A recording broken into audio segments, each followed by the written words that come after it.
ఎంత hard core రాజకీయం చేస్తున్నా ఎన్ని మాటలు అనుకున్నా లీడర్లకు కాస్తంత ఆటవిడుపు కావాలి. సంగారెడ్డిలో సరిగ్గా అలాంటి సీనే కనిపించింది. కలెక్టరేట్లో జరిగిన సమీక్ష సమావేశానికి మంత్రులు దామోదర రాజనరసింహ, కొండా సురేఖ, మెదక్ ఎంపీ రఘునందన్ రావు వచ్చారు.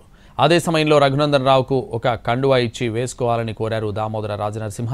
అయితే అది 3 రంగుల కండువా అని వేసుకోలేరని చెప్పారు రఘునందన్ రావు. ఇది పార్టీ జెండా కాదని, వేసుకున్నా ఏం కాదని అటు ఎంపీ సురేష్ షెట్కర్ ఇటు దామోదర చెప్పినా నవ్వుతూ తిరస్కరించారు ఎంపీ రఘునందన్. దీంతో కాసేపు అక్కడంతా నవ్వులు విరిశాయి.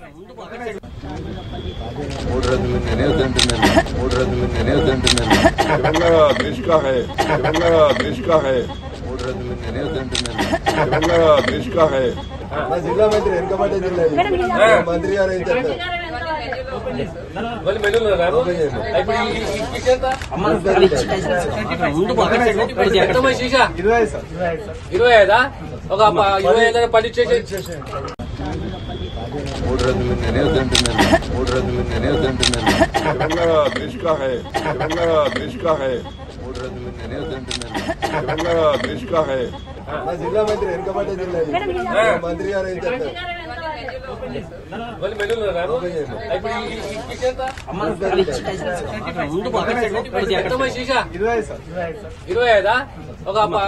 25